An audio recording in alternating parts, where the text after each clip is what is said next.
안녕하십니까. 정근용 교수입니다. 자, 지금부터 2022년 서울지방제 공무원 국업 한국사 해설을 시작하겠습니다. 늘 그렇듯이 이번 시험에도 5과목 총 100문제가 나왔는데요. 한국사 문제는 20문제였습니다. 오늘 해설 강의는 6월 18일 토요일 날 시행되었고요. 지방지 국업 A책형 기준으로 1번부터 여러분에게 해설을 해드리도록 하겠습니다. 먼저 문제 1번입니다. 밑줄 친 거에 대한 설명으로 옳은 것을 골라라 입니다. 자, 조건 제시문 사료가 나왔습니다. 이 사료의 핵심 내용은요, 소정방이 신라군이 늦게 왔다는 이유로, 소정방이 누구입니까? 당나라의 장군입니다. 신라 독군 김문영의 목을 베고자 하자 그는 군사들 앞에 나아가 황산 전투를 보지도 않고, 바로 이 사람은 너무나 쉽게 김유신 장군이라는 걸 알 수 있습니다. 아래 보기에서 김유신 장군을 골라달라는 문제가 되겠습니다. 자, 첫 번째 1번 살수에서 수의 군대를 물리쳤다. 서기 612년이었죠. 바로 유명한 을지문덕 장군이었습니다. 보기 2번 김춘추의 신라왕의 계승을 지원하였다. 김춘추는 신라 최초로 진골왕이었죠. 당시에 김춘추가 왕이 되도록 도왔다는 내용입니다. 자, 보기 3번입니다. 청해진을 설치하고 해상무역을 전개하였다. 청해진하면 너무 유명한 통일신라의 바로 장보고가 되겠습니다. 4번 대가야를 정벌하여 낙동강 유역을 확보하였다. 대가야는 진흥왕 때 나라를 병합하였죠. 바로 이 유명한 이사부 장군이 되겠습니다. 이사부는 바로 신라 지정왕 때부터 우상국을 정벌했던 그 유명한 장군이 되겠습니다. 그러므로 이 문제는 제시문에서 김유신을, 보기에서 김유신을 찾는다면 바로 2번이 되겠습니다. 자, 이 문제의 난이도는 꽤 쉬운 빈출 1급이라고 말씀드릴 수 있겠습니다. 다음 문제 2번입니다. 다음 사건이 일어난 시기에 대한 설명을 옳은 것을 골라라입니다. 자, 역시 사료 조건문이 나왔습니다.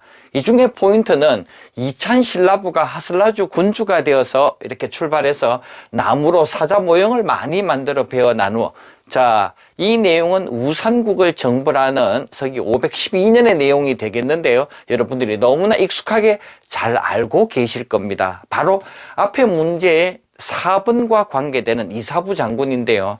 뜻밖에도 이렇게 1, 2번에 연결된 지문이 나왔다라는 것은 조금 출제자의 저는 미스라고 생각이 듭니다. 그러나 우리 수험생 입장에서는 문제가 쉬워지니까 반가운 소식이 되겠네요. 자, 이 조건 제시문의 사료의 주인공은 이사부 장군을 보냈던 지정왕이 되겠습니다. 그러면 보기 1번 독서 3분과를 실시하였다. 여러분들 너무나 잘 아시죠? 통일신라의 원성왕이 되겠습니다. 정답과는 상관없는 인물이 되겠네요. 2번 국호를 신라로 확정하였다. 국호를 신라로 확정한 분은 여러분이 잘 아시는 바로 지정왕이 되겠습니다. 3번 관료전을 지급하고 노급을 폐지하였다. 경제 시간 중에서도 고대에 가장 많이 나오는 통일신라의 바로 신문왕에 관한 얘기가 되겠습니다. 4번 장문유를 보내 당의 등주를 공격하였다. 장문유, 당의 등주, 발해에 유명한 이대왕, 무왕에 대한 얘기가 되겠죠. 그래서 자, 문제에서 지정왕을 주고 지정왕을 찾아달라. 보기 2번이 정답이 되겠습니다. 이 문제도 여러분들이 조금 기초가 있으신 분이라면은 누구나 쉽게 풀 수 있는 문제가 되겠습니다. 자, 2번까지 보았는데요. 여러분들에게 눈에 빨리 띄도록, 그리고 저희가 강의를 조금 스피드하게 하기 위해서 여러분 밑에다가 배경색을 깔았습니다. 맨 위에 있는 문제에는 녹색을 깔아드렸고요. 부정문일 경우에는 보라색으로 표현해드렸습니다. 자, 사료 조건문에는 제가 붉은색으로 이 긴 문장을 다 읽을 필요가 없죠? 핵심 여러분들이 키워드를 알고 계시기 때문에 붉은색 배경을 깔아드렸고요.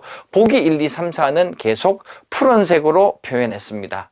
자, 여러분들에게 어떻게 하면 제가 쉽게 설명하고 여러분이 빨리 눈에 띄게 할 수 있는가를 늘 연구하기 때문에 나온 바로 그 결과물입니다. 중간에 이 조건문이나 보기 지문 중에서 핵심 내용은 제가 이렇게 노란색 안에 붉은 글씨로 여러분들이 쉽게 화면상으로 알 수 있도록 여러분에게 서비스해 드렸습니다. 자, 이번 시험 문제의 특징은 1번부터 20번까지 모두 조건 제시문이 있는 게 특징이었습니다. 금년 4월에 있었던 국가직에는 이 조건 제시문이 없이 다음 중에서 맞는 것은 아닌 것으로 골라라 했는데요. 이번에는 20문제 다 중간에 조건문이 있었다라는 것이 평소 10년 동안의 모든 시험을 통틀었을 때 유일한 첫 번째로 이번에 다 들어갔다라는 것이 특징이 되겠습니다.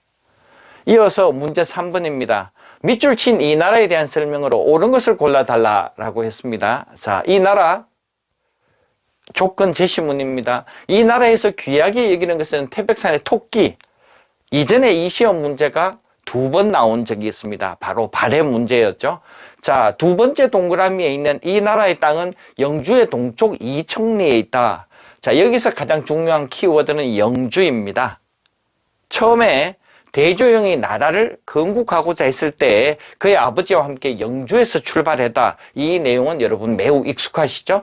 따라서 이 나라, 즉 발해에 대해서 다음 보기 1, 2, 3, 4의 정답을 골라달라는 문제가 되겠습니다. 1번, 중앙에 육좌평의 관제를 마련하였다. 육좌평의 관제는 여러분들이 백제에서 배우셨죠? 고구려에서는 관제가 여러 번 10여 등급으로 바뀌어서 시험에 거의 나오지 않았다.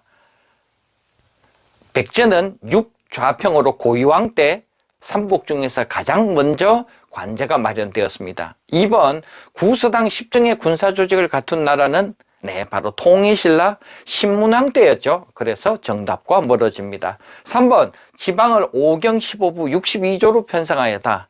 자, 이 내용은 저 유명한 발해 10대 선왕 때 업적이 되겠습니다. 3번은 발해. 그러므로 정답이 되겠네요. 4번, 제가회의에서 국가의 중대사를 결정하였다. 네, 제가회의는 바로 고구려에서 있었던 일이죠. 이 내용은 초기 고구려에서도 있었고요. 역시 우리나라 저 고구려 후기까지 계속 있었던 제도가 되겠습니다. 그러므로 정답 조건문에서 발해를 주고 여러분들에게 발해를 찾아달라는 쉬운 문제가 되겠습니다. 해설 강의를 하면서 여러분의 의견을 들었더니 선생님들이 너무 자세하게 설명해서 대부분 아는 얘기를 반복하니까 한번 해설하는데 1시간 이상씩 걸려서 되게 답답하다고 합니다. 그래서 저는 오늘 여러분에게 핵심적인 것만 알려드리고 스피드하게 강의를 해 나가기 위해서 이렇게 바탕색을 깔고 쉽게 조건, 키워드를 여러분에게 보여드리는 이런 특수한 방법을 사용하고 있습니다. 문제 4번입니다. 밑줄 친 왕의 업적으로 옳은 것을 골라달라 했습니다. 자, 왕을 찾아볼까요? 풍토에 따라 곡식을 심고 가꾸는 법이 다르니 고을의 방법을 알아본 후 아래라고 왕께서 명령하셨다. 이쯤 되면 여러분들 딱 눈치채셨죠? 맨 아래쪽에 농사직설을 편찬하게 하였다. 네, 핵심 키워드는 바로 농사직설입니다. 농사직설 왕은 너무나 쉬운 조선 4대 왕 세종이죠. 보기 1번 볼까요? 공법을 제정하였다. 네, 바로 이 업적이 세종이죠. 그는 연분구등법, 전분육등법을 만들었던 바로 그 세종 공법을 제정하였다입니다. 두 번째, 한양으로 도읍을 옮겼다. 네, 한양으로 도읍을 옮긴 사람은 조선 초대왕, 바로 태조 이성계가 고려의 수도였던 개성에서 옮겨왔다. 이런 내용이 되겠죠. 3번, 경국대전을 완성하였다. 경국대전 시작은 조선 세조 때였죠. 완성은 누구였습니까? 성종 때였습니다. 4번, 조광조를 등용하여 개혁 정치를 실시하였다. 네, 저 유명한 바로 여러분이 잘 알고 계시는 중종이 되겠습니다. 조선 중종 전에는 훈구파들이 굉장히 세력을 강하게 갖고 있었죠. 그래서 성종 때부터 김종직 이후로 살인파를 등용하기 시작했는데 훗날 훈구 대신을 밀어내기 위해서 조광조를 중용했다라는 내용 수업 시간에 강조를 많이 드렸습니다. 이번 시험의 가장 큰 특징은 제가 보기에는 지난 10년 동안에서 가장 쉬운 시험이었습니다. 그래서 선생님들이 내가 가르친 데서 다 나왔지 이렇게 말하는 것은 별로 의미가 없습니다. 왜냐하면 모든 선생님이 가르친 데서 제 생각에 다 나왔지 싶습니다. 오히려 내가 가르친 데서 나왔다가 아니라 여러분들이 좋은 선생님을 식별하려면 그 선생님이 얼마나 간단하게 간명하게 그가 효과적으로 단기에 가리킨 수업에서 많이 나왔냐의 문제이지 6개월, 10개월 배운 데서 다 나왔다. 이것은 결코 자랑이 아닐 것 같습니다. 자, 이번 문제의 정답은 바로 세종을 주고 세종을 찾는 너무나 쉬운 빈출 1등급 별 5개로 쉬운 문제가 되겠습니다. 문제 5번 밑줄 친 이들에 해당하는 것을 골라라입니다. 자, 첫 번째 줄에 이들의 과거 응시와 벼슬을 제안한 것은 경국대전을 편찬한 뒤로부터 이들을 금고하였으니 이것을 우리가 흔히 서얼금고법 이렇게 말하죠. 조선 태종 때 이후로 서얼들은 관직에 나가는 것이 제한됐는데요. 바로 이 경국대전에서 이런 표현이 구체화 기재가 되었습니다.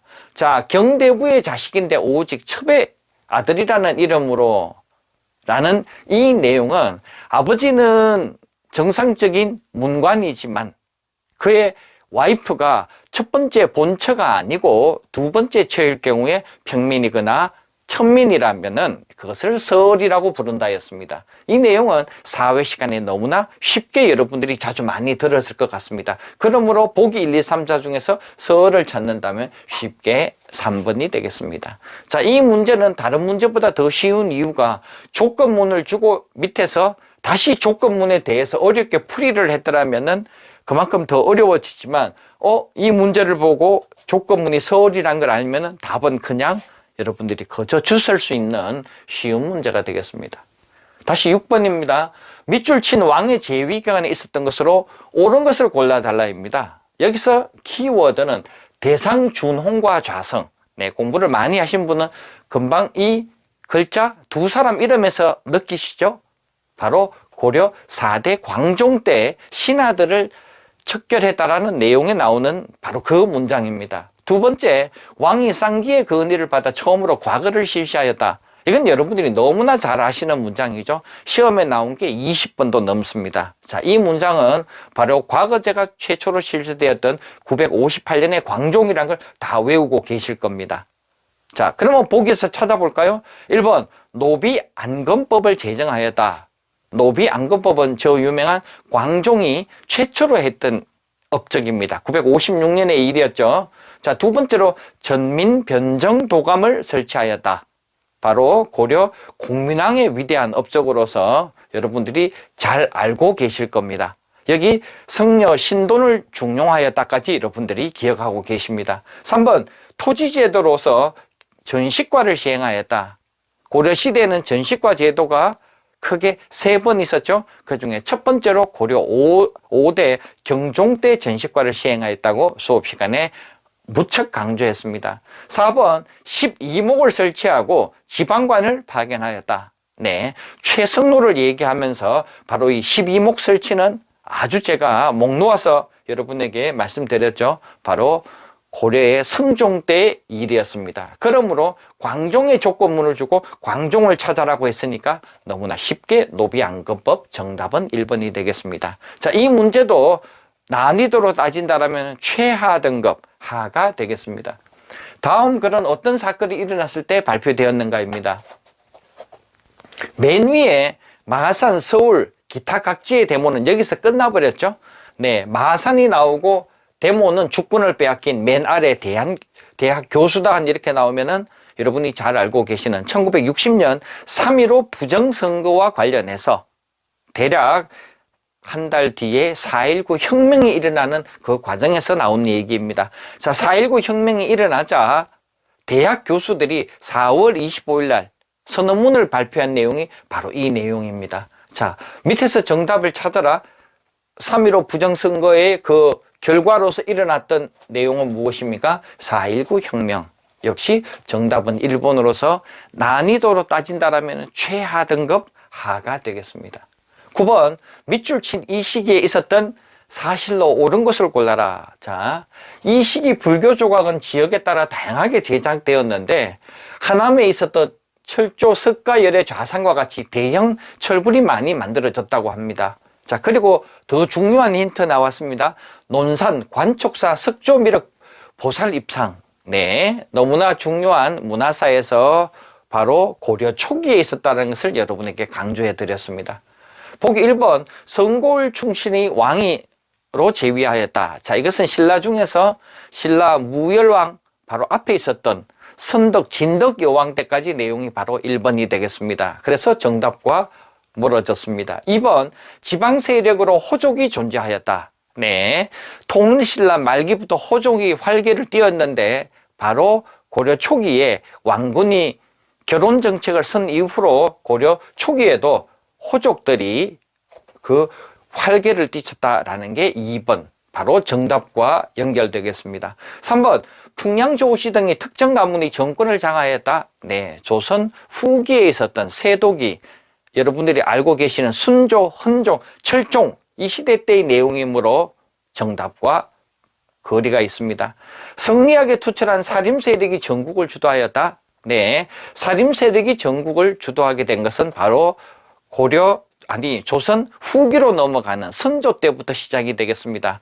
조선 선조 때가 되면은 동서남북인이 만들어져서 사당이 만들어지죠. 네, 이전에 훈구파는 사라지고 바로 사림 세력들이 조선 선조 이후로 정권을 잡았다. 자, 이렇게 해서 앞에 조건문은 고려 초기, 그러므로 정답은 여러분이 쉽게 2번을 찾을 수 있는데요. 역시 이 문제도 공부를 좀 한 분이라면 아마 틀린 분은 없을 것 같습니다. 이번 시험 문제의 특징은 실수할 만한 함정이 별로 많지 않다는 겁니다. 여러분이 기본만 충실하게 공부하셨다면 아마 100점이 많이 나왔을 것 같은데요. 제 생각에는 아마 이번 시험에서 100점이 최근 10년 내에 가장 많이 나왔을 것 같습니다. 문제 9번, 역사서에 대한 설명으로 옳은 것을 모두 골라라입니다. 자, 첫 번째 기억, 김부식의 삼국사기에는 단군신화가 수록되어 있다. 김부식의 삼국사기는 맞는 말이죠. 자, 저자가 맞습니다. 그런데 단군신화는 없죠. 왜 없습니까? 삼국사기는 고구려 신라 백제의 얘기가 들어있죠. 삼국신화는 고조선의 이야기입니다. 그러므로 이 문장 삼국유사가 틀린 문장이 되겠습니다. 그럼 삼국신화는 어디에 들어있습니까? 대표적인 문헌이 바로 삼국유사가 되겠습니다. 두 번째로 이규보의 동맹왕편은 고구려 개성의식을 강조하였다. 자, 고려의 이규보 동맹왕편 맞는 문장이죠. 동맹왕이 누구입니까? 고구려의 건국자 주몽에 대한 이야기. 그러므로 고구려의 개성의식, 무신의 난 이후로 무신 집권기에 있었던 바로 그 유명한 저술 맞는 문장이 되겠습니다. 3번, 안정복의 동사강목은 기사본말체로 역사를 썼다. 자, 안정복은 여러분이 잘 알고 계시는 조선 후기의 사람입니다. 그는 동사강목이라는 책을 썼는데요. 그가 쓴 동사강목은 뒷글자 강목에서 보듯이 중요한 주제와 그 다음 주제를 구별해 두었다. 기사분말체가 아니라 이런 것을 우리가 너무나 쉽게 강목체라고 하는 거 역사 시간에 가르쳐 드렸죠. 다음, 리얼. 유덕공의 발해고에는 남북국이라는 용어가 처음 사용되었다. 유덕공은 조선 후기의 역사학자죠.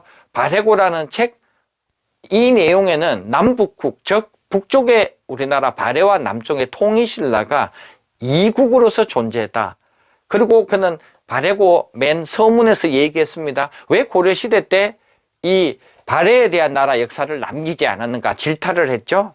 이 문장 맞는 내용이 되겠습니다. 그러므로 자, 틀린 문장은 기억과 디귿이고 맞는 문장은 니은과 리얼이므로 정답은 바로 여러분들이 쉽게 3번을 골랐을 겁니다. 보통 역사 문제가 나오면 조금 어려운 부분이 있어야 하는데요. 이 문제도 굉장히 평이하게 출제가 되었던 쉬운 문제가 되겠습니다. 문제 10번, 밑줄 친 나아가 국왕으로 재위하던 시절에 있었던 것을 골라라입니다. 내가 한 일을 만약 나 자신에게 묻는다면 첫째로 탕평책. 자, 첫 번째 문장으로는 영조 아니면 정조 두 사람으로 좁혀집니다. 두 번째 균역법. 네, 조선에 군에 가지 않는 사람들이 두 필로 내는 것을 한 필로 줄이게 했던 바로 그거죠. 경제사에서 너무나 중요한 개념입니다. 셋째는 자, 청계천, 서울에 홍수가 범람해서 청계천을 준설했다. 그러므로 너무 쉽게 영조라는 것을 여러분들이 두 번째, 세 번째 문장에서 금방 캐치했을 겁니다. 1번, 장용령이 창설되었다. 이 문장은 바로 정조의 업적이죠. 정조의 업적 시험에 4가지 나온다고 자주 말씀드렸습니다. 첫 번째가 뭡니까? 네, 여러분들에게 저 규장각을 만들었다. 두 번째로 초계문신제를 했다. 세 번째로 화성을 만들었다. 네 번째로 장룡령이 창설되었다. 영조, 정조가 시험 문제 나오면 꼭 영종조의 업적이 함께 나온다. 1번은 정조의 업적으로 조건문과 달라서 정답이 될 수 없습니다. 나선정벌이 단행되었다. 나선정벌, 인조 때 우리가 병자호란으로 패배한 후에 볼모로 끌려갔던 효종이 훗날 우리나라에 돌아와서 왕이 되고 나서 나선정벌을 꿈꿨다. 그러므로 정답으로부터 벗어났습니다. 3번 홍경래의 난이 발생하였다. 홍경래는 1811년 평안도에서 일으켰죠. 네, 이 난은 바로 조선 순조 때 일어났던 난이 되겠습니다. 그러므로 정답이 아닙니다. 4번 동국문헌비고, 네, 영조 때 만들어졌던 유명한 저술이죠. 그러므로 정답은 너무나 쉽게 4번 이렇게 풀 수 있었을 겁니다. 여러분들 중에서 기본을 닦으셨던 분이라면 아마 이 문제도 실수 없이 다 맞추셨을 것 같습니다. 다음 시기에 있었던 것으로 적절한 것을 골라라입니다. 자, 첫 번째로 을미사변. 을미사변은 1894년 동학농민운동 이후로 그 다음에 있었던 1895년의 일이었죠. 자, 동학농민운동이 일어났을 때 청일전쟁이 있었고, 청일전쟁의 결과 1895년 초에 바로 이 일본이 승리했습니다. 그래서 삼국 간섭이 있었고요. 그 후에 민비가 러시아와 가깝게 지내려고 하자 일본에서 우리나라 민비 명성황후를 시해했다는 내용입니다. 1895년입니다. 자, 맨 아래에 러일 전쟁입니다. 1905년 2월에 일어났죠. 이 1905년 2월에 일어났던 전쟁이 다음에 5월에 포츠머스 조약으로 일본이 승리한 걸로 결판이 났습니다.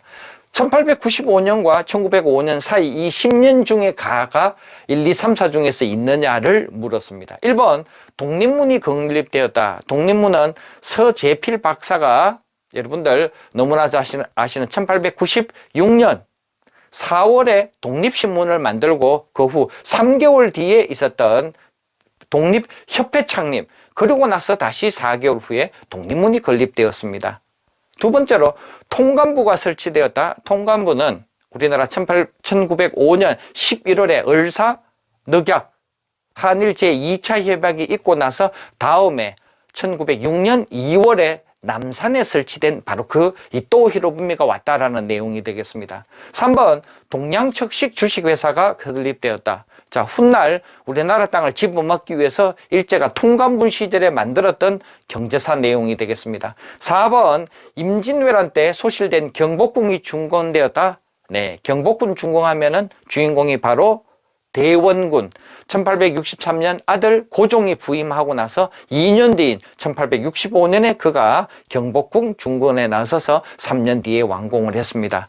자, 그래서 1895년 이후에 있었던 것이 바로 1번 독립문이 건립되었다가 이 안에 들어가네요. 1906년은 러일전쟁 이후에 역시 동양척식회사도 그 이후에 1865년은 가보다도 을미사변보다도 더 빨리 나왔기 때문에 정답은 유일하게 1번이 되겠습니다.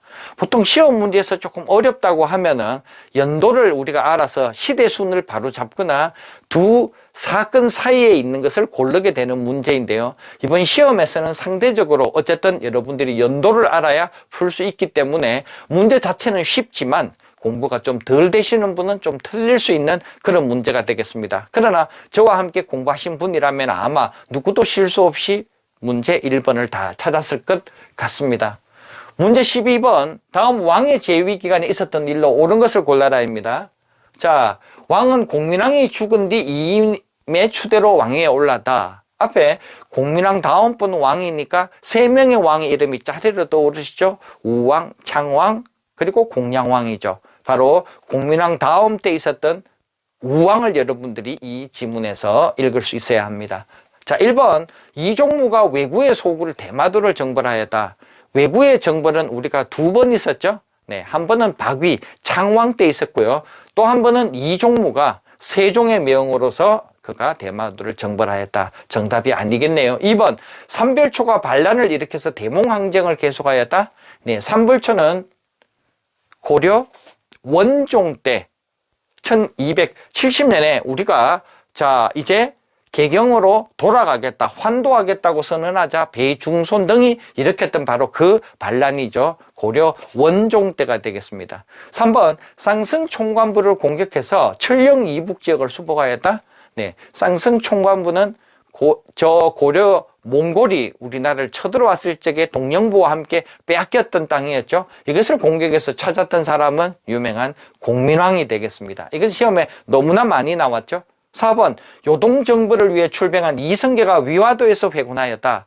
1388년의 일이었습니다. 자, 그러고 나서 이 우왕 시절에 누가 최영이 명령을 해서 중국 요동정벌을 단행을 했었는데요. 돌아와서 그는 결국 우왕의 아들 창왕에게 권력을 물려주도록 유도했다는 거죠. 그러므로 우왕에 대한 조건 제시문과 선택 지문 중에서 여러분들이 요동정벌을 매칭하는 문제 정답은 4번입니다. 자, 이 문제도 역시 무척 쉬운 문제였습니다. 13번 다음과 관련된 운동에 대한 설명으로 옳은 것을 골라라입니다. 자, 이 문장을 보면 조선 물산을 어떻게 먹고 입고 사용하자. 네, 유명한 물산 장려 운동이 되겠네요. 1920년대 초반 평양에서 조만식 선생이 했던 운동이죠. 자, 1번 가뭄과 홍수로 인해 중단되었다. 이건 말도 안 되는 틀린 문장이죠. 두 번째, 조선 총독부의 회사령에 맞서기 위해서 전개되었다. 회사령은 언제 있었습니까? 1910년에 일제가 시작했던 내용입니다. 이것이 1920년에 들었으면은 3.1 운동 이후로 회사령을 폐지하고 그들이 일본인들이 우리나라에 사업을 많이 했다로 연결되죠. 역시 맞지 않는 문장입니다. 3번 일부 사회주의자는 자본계급을 위한 운동이라고 비판하였다.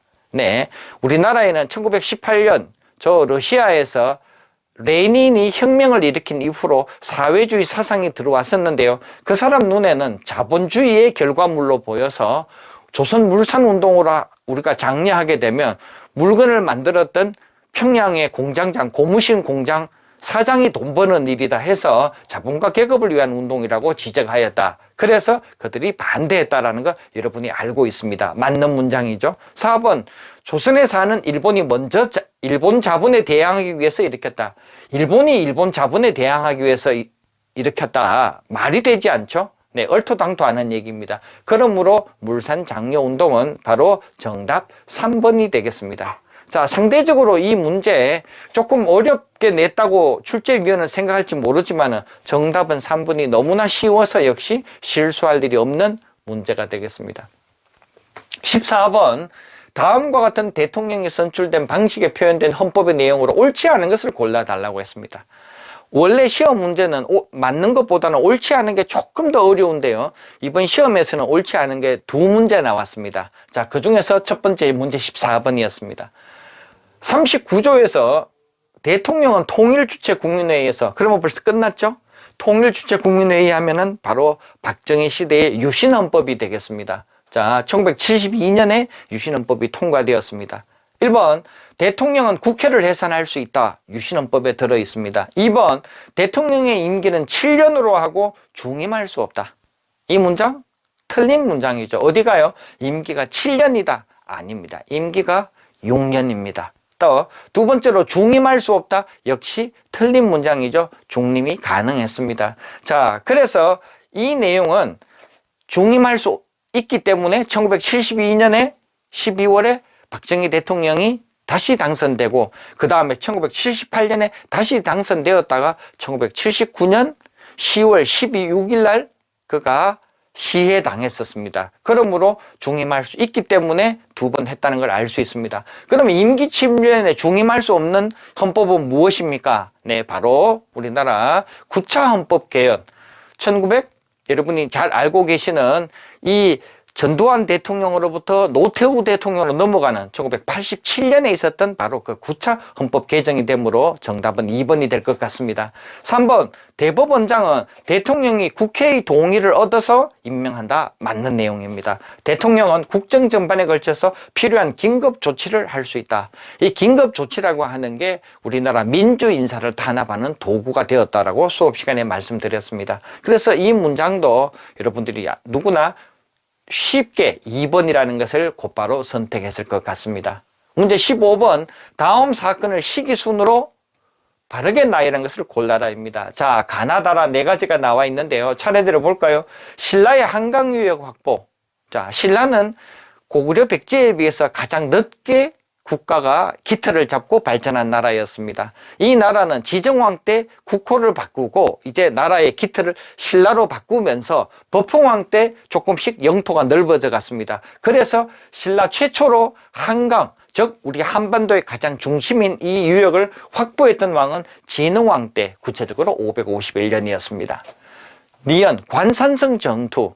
이 진흥왕이 고구려에 쳐들어가서 승리하고서 고구려의 땅 한강 유역을 확보하는데 혼자서 간 게 아니었죠. 네, 백제에 있었던 나제 동맹의 파트너 성왕을 데리고 갔습니다. 그런데 원래 약속은 고구려의 땅을, 고구려 남쪽 땅을 빼앗으면은 오른쪽에 강원도 땅은 신라가 갖고 왼쪽은 백제의 국경이므로 고구려의 땅을 백제가 갖기로 했는데 바로 진흥왕이 배신하고서 한강 하류, 즉 서울 경기도 땅을 집어먹고 말았습니다. 그래서 성왕이 오늘날 충북 옥천에 해당하는 관산성에 쳐들어갔다가 결국 그가 전사하고 말았죠. 그러므로 가와 나의 순서는 명백하게 한강 유역 확보 이후에 관산성 전투가 있었다. 이렇게 순서가 결정이 나버렸습니다. 자, 세 번째 다 백제 웅진청도는 앞에 장수왕 때의 남하 정책을 펴면서 바로 계로왕 때 장수왕에서 죽임을 당하자 그의 아들이 문주왕이 빼앗긴 저 서울 한성 백제를 포기하고 남쪽 오늘날 공주의 웅진으로 천도했다. 이것이 계로왕의 전사에 해당하는 서기 475년이었습니다. 여러분들 잘 배우셨죠? 고구려의 평양천도, 고구려의 평양천도는 이보다 이전인 장수왕이 남하 정책을 하려고 고구려 백성에게 제가 사기처 이렇게 말했죠. 사기처 427, 427년입니다. 그러므로 이 중에서 가장 빠른 것은 장수왕, 가장 느린 것은 성왕. 그러므로 정답을 찾는다면은 라로 출발해서 나가 끝나는 유일하게 정답은 4번이 되겠습니다. 앞서 말씀드린 것처럼 시험 문제 난이도를 조절할 적에 다음 중에서 순서를 바르게 잡아라는 것이 비교적 고난이도에 해당합니다. 자, 그러면서 이 난이도에 해당하는 지문 4개가 어려운 지문이 나오면은 가장 어려운 문제가 되는데요. 비교적 가나다라가 쉬운 지문, 즉 여러분들이 자주 만났을 만한 이미 기출문제에서 이 4개 지문 다 시험 문제 10번 이상 나왔기 때문에 여러분이 충분히 준비가 잘 되었을 것 같습니다. 그러므로 이 문제도 난이도는 결과론적으로는 하라고 말씀드리고 싶습니다. 다음, 가인물에 대한 설명으로 옳은 것을 골라라입니다. 통주성 남쪽으로 진을 치고 가는 거란군에게 여러 번 승리를 거두었다. 여기서 끝났죠? 왜? 자, 이것은 거란의 2차 침입을 말합니다. 거란은 우리나라에 몇 번 왔습니까? 3번 왔습니다. 첫 번째는 993년에 서희 때 한 번 왔다가 서희가 단판을 지어서 강동육주를 얻어냈었죠. 그리고 나서 세월이 흐른 후에 17년 만인 서기 1010년에 현종 때 2차 침입을 했는데 왜 했느냐? 바로 이 강조라는 사람이 앞에 목종 왕 7대를 8대 현종으로 바꾸게 되자 그들이 쳐들어왔고 역시 강조가 나가서 싸웠는데 승리하다가 교만해서 결국 패배하고 말았고 그때 포로가 됐습니다. 거란의 왕 6대 성종이 나의 신하가 되겠느냐 물었더니 노 이렇게 강조가 말해서 결국 죽임을 당하게 됩니다. 강조에 대한 것을 찾아라입니다. 1번 묘청의 난을 진압하였다.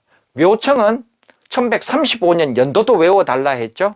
바로 고려 인종 때에 일어났던 이자겸의 난부터 9년이 지난 시점까지 외워달라 했습니다. 자, 이때 누가 이것을 진압했습니까? 바로 김부식이 진압하고 10년 뒤에 1145년에 삼국 사기를 저술했다까지 3개 스트레이트로 외우라 그랬죠. 자, 1번 정답과 벗어났습니다. 2번 별무반의 편성을 건의하였다. 별무반 윤관에 관한 얘기죠. 윤관, 여진족과 관련되므로 2번은 전혀 관계가 없습니다. 3번 목종을 폐위하고 현종을 옹립하였다. 자, 목종 폐위 말씀드렸던 7대 왕, 현종 8대 왕 이것 때문에 바로 거란족이 왜 허락을 받지 않느냐, 트집 잡아서 우리나라에 내려왔다. 이 문장도 여러 번 설명드려서 여러분 너무 쉽게 3번이라는 걸 아셨을 것 같습니다. 4번, 거란과 협상하여 강동 6주를, 자, 앞서 말씀드렸던 서기 993년 고려 성종 때 있었던 바로 서희의 이야기입니다. 그러므로 이 중에서 강조를 찾아야 되니까 정답은 3번. 역시 이 문제도 난이도는 하가 되겠습니다. 제가 여러분에게 비교적 빨리 말씀드리는데요. 수험 공부를 기본적으로 충실하게 하셨던 분은 보면서 문제를 곧바로 착착착착 풀어서 기본적으로 30초면 문제를 풀 수 있어야 합니다. 그래서 전체적인 20문제를 한 5분에 주파하고 나머지 15분을 국어나 영어에 빌려줘야만이 여러분 합격한다 그랬죠? 여러분들이 딱딱 보면서 OX가 분명하게 나와야 합니다. 정답 3번 찾았습니다. 밑줄 친 저에 대한 설명으로 옳은 것을 골라라. 자, 첫 번째, 올 가을 초에 저는 책을 완성하여 그 이름을 성학지표라고 하였습니다. 밑에 더 읽을 것도 없죠? 성학지표는 율곡이입니다. 자, 라이벌이 누구입니까? 성학 10도를 썼던 퇴계 이황이죠. 율곡이를 밑에서 찾겠습니다. 1번, 예안향약을 만들었다. 예안향약은 해주향약과 더불어서 중요한 두 가지 향약이죠. 해주는 율곡이였습니다. 예안은 경상북도의 바로 퇴계 이황이니까 정답일 수 없습니다. 두 번째, 동호문답을 저술하였다. 이 동호문답은 기자실기와 더불어서 율곡이의 대표적인 저서죠. 정답은 2번이 되겠네요. 3번, 백운동서원을 건립하였다. 백운동서원은 조선 중종 때 안향을 제사 지내기 위해서 만들었던 유명한 주세붕의 건립 결과입니다. 3번, 왕자인한테 죽임을 당했다. 네, 조선시대 태종 이방원이 왕자의 난을 2번 일으켰죠. 자, 첫 번째 왕자의 난때 바로 이 사람 조선의 건국 1등 공신 정도전을 죽였다입니다. 자, 그러므로 율곡이의를 찾아라니까 정답은 앞만 봐도 2번. 여러분이 30초 안에 풀 수 있었던 역시 주저없이 쉬운 문제가 되겠습니다. 밑줄 친 나에 대한 설명으로 옳은 것을 모두 골라달라입니다. 자, 조건문 보겠습니다. 나는 한국의 의병이며 지금 적군의 포로가 되어 와서 마땅히 만국공법부에서 처단받고 싶다. 라는 이 내용 여러분들이 쉽게 알 수 있는 안중근 의사의 1909년 하얼빈 당에서의 이토 히로부미 저격 사건을 말하죠. 자, 바로 이 안중근 의사께서 10월 26일 날 거사를 하고 그가 잡혀서 재판받는 내용에 해당하는 그 내용입니다. 그는 다음에 결국 죽임을 당했죠. 안중근이라는 사람에 대해서 기억, 리언, 디귿, 리얼 중 맞는 것만 골라서 두 가지 선택하라입니다. 첫 번째, 일본에서 순국하였다. 안중근 의사는 하얼빈에서 거사를 했는데 그가 잡혀서 있었던 감옥은 요동 반도에 있는 리순, 여순이라는 데죠. 그래서 일본에서 순국한 게 아니고 여순에서 죽었는데 그의 무덤에 아직도 우리가 발견하지 못해서 안타깝게 여전히 발굴 작업을 중국과 함께 하고 있는 중이라는 것은 뉴스에 자주 나옵니다. 한인애국단 소속이었다. 한인애국단은 1930년대 초반 상해에서 김구 선생이 만들었던 내용이죠. 여기서 유명한 윤봉길 의사와 이봉창 의사의 의거가 있었습니다. 거기에 두 분에 해당하지 않으므로 이 문장은 역시 틀린 문장이 되겠습니다. 자, 이건 김구 선생의 내용이고 안중근 의사는 개인의 활동이었습니다. 3번, 동양평화론을 집필하였다. 그가 리순 감옥에서 동양평화론을 집필하였다 했죠. 그런데 그가 완성본을 보지 못하고 사형이 집행돼서 너무 안타깝다고 말씀드렸습니다. 맞는 문장이죠. 리얼, 연해주에서 의병투쟁을 전개하였다. 네, 그는 러시아 블라디보스토크 언저리에서 활동도 했고 그러다가 하얼빈에 이토 히로부미가 러시아의 외교관과 만난다는 얘기를 듣고서 그가 거사를 준비해서 중국 땅에서 그가 저격을 했다는 내용입니다. 그러므로 정답은 디귿과 리얼 문장이 되겠습니다. 역시 이 문제도 기본에 충실하던 분은 어렵지 않게 여러분들이 풀 수 있는 문제였습니다. 19번, 다음 조항을 포함한 법률에 대한 설명으로 옳지 않은 것을 골라라. 자, 보라색 옳지 않은 것입니다. 여러분들 항상 먼저 문제에 X자 치고 문제를 푸는 습관 들여달라고 했습니다. 네. 자, 이게 뭐 하나가 잘못 미리 내려와 있네요. 1번, 일본 정부와 통보하여 한일 합병에 적극 협조한 자, 한국의 주권을 침해하는 조약 또는 문서에 조인한 자. 이게 유명한 여러분들 너무나 잘 알고 계시죠? 네, 반민족행위 처벌법입니다. 우리나라는 1948년 8월 15일 날 제1공화국 이승만의 공화국이 건국되었습니다. 그리고 나서 헌법에서 두 가지 중요한 일을 우리가 하게 되는데요. 첫 번째 사업이 바로 1948년 8월 이후 한 달 만에, 즉 9월 달에 반민족 행위, 즉 모든 국민들이 친일파, 이것을 달리 말해서 반민족 행위라 그랬죠. 친일파 처벌법을 만드는 게 국가가 해야 될 첫 번째 일이었습니다.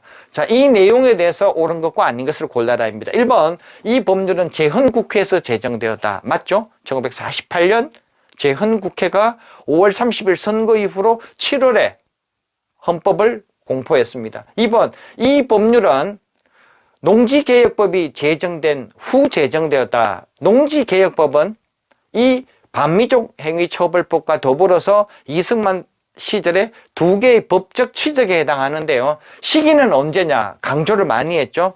반민족 행위 처벌법 다음 해에, 즉 시기적으로 9개월 이후인 1948년 9월에서 9개월 다음에 1949년 6월이 나옵니다. 그리고 이 법은 실제로 실행이 되었던 것은 1950년부터 집행이 되었다. 그런데 갑자기 6.25 사변이 일어났다. 이렇게 설명했죠. 그러므로 반민족 행위처벌법 이 내용이 농지개혁법보다도 앞서 있기 때문에 틀린 문장이 되겠습니다. 자, 이 두 개 문장도 너무나 중요해서 아마 모든 선생님들이 강조했을 겁니다. 그래서 제 수업을 들은 분 외에도 아마 이 문제는 쉽게 풀었을 것 같습니다. 3번, 이 법률에 의해 반민특위와 특별재판부가 구성되었다. 자, 반민특위는 국회에 만들어졌죠. 국회의원 10명으로 구성되었습니다. 특별재판부도 구성이 되었으나 큰 성공을 거두지 못하고 정부의 방해로 실패하고 말았다. 배우셨습니다. 이 법률에 의해 친일 경력을 지닌 고위 경찰 간부가 체포되었다. 노득수를 의미합니다. 자, 다 여러분들이 다 배웠을 내용이고요. 시기적으로 연도를 알아야 하나, 이 문장들은 아마 저뿐만 아니라 제 수업은 물론이고 다른 수업을 들었던 분들도 이 문장은 역시 쉴 수 없이 다 맞췄으리라고 짐작이 됩니다.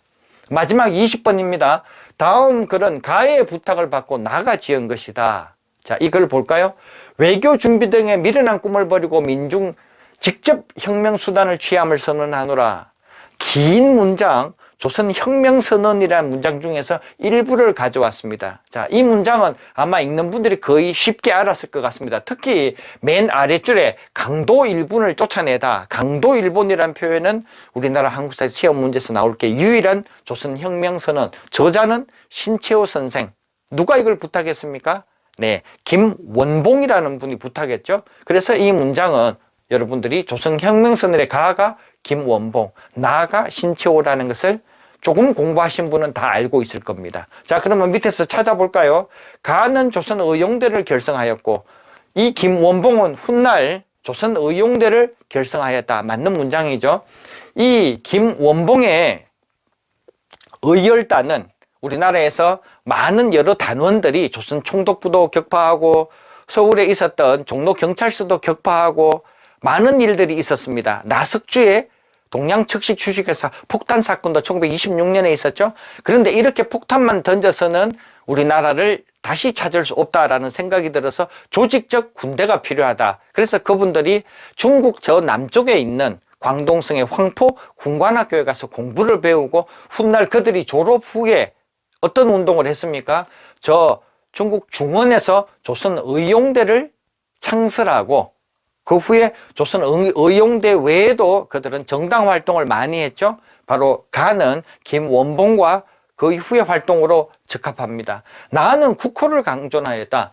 이 신채호 선생은 국호를 강조한 게 아니죠. 이분은 누구입니까? 바로 우리나라 2대 대통령 박은식 선생이라는 거 여러분들에게 너무나 강조했습니다. 정답과 멀어졌습니다.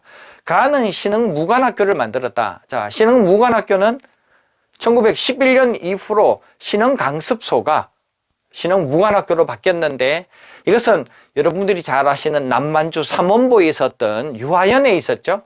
바로 이인영, 여러분들이 잘 아시는 이회영, 이 6형제들이 들어가서 일을 하게 됐었는데요. 여러분이 이회영 등 신흥무관학교 여러분들이 잘 기억하고 계실 겁니다. 형평사를 창립하였다. 이것은 1920년대에 진주에서 일어났던 백정 출신들이 학교에 아이를 보냈는데 붉은 도장이 찍혀 있어서 도안이라고 했다. 그래서 화가 나서 조선 형평사를 만들고서 운동을 했다 있죠. 여기에 주인공은 이학찬인데요. 이학찬은 아직 시험에 별로 주목을 받지 못했던 인물입니다. 그런데 조선 형평사는 어떤 운동인지 여러분이 알고 계실 겁니다. 3번 조선 건국동맹을 조직하였다. 네, 조선 건국동맹이 훗날 발전해서 조선 건국준비위원회가 되죠. 1945년에. 바로 이 건국동맹과 건준위를 만들었던 인물은 잘 알고 계시죠. 시험에 자주 나온다라고 매우 강조했습니다. 바로 여운형 선생이 되겠습니다. 자, 나는 식민사학의 한국사 정체. 자, 이분은 우리나라의 저 사회주의 사상을 잘 받아들인 이후에 변정법에 의한 우리나라 역사서적을 많이 편찬했던 바로 이 백남훈 선생이 되겠습니다. 신채호 선생과는 전혀 다른 활동을 해왔습니다. 자, 4번 황포군관학교, 바로 김원봉과 그와 함께했던 동지들이 훈련을 받았고 그들이 마친 후에는 조선의용대를 결성하고 그들이 민족혁명당 등을 1935년에 결성했다는 것을 여러분들이 공부하셨습니다. 나는 민족주의 역사, 우리나라 민족주의 역사를 만들었던 분은 신채호도 있고 박은식 선생도 있는데요. 바로 이 문제, 가와 나가 앞에 있는 조건사료문과 일치하기 때문에 정답이 되겠습니다. 자, 전체 문제 20개 중에서 이 문제가 조금 어려웠을 분이 있을 것 같고요. 앞에서 여러분들에게 보셨던 저 관산성 전투, 그리고 웅진으로의 천도, 장소왕의 평양으로의 천도, 그리고 신라의 저 진흥왕의 한강수역, 요 순서 4가지를 잡는 거, 요 정도가 조금 비교적 그나마 모든 것이 쉬웠지만은 여러분들이 한두 가지 틀린 분이 있을까 싶을 정도로 이번에는 제 생각에는 너무나 많은 분이 90점 이상 나와서 변별력이 좀 부족했다는 생각이 듭니다.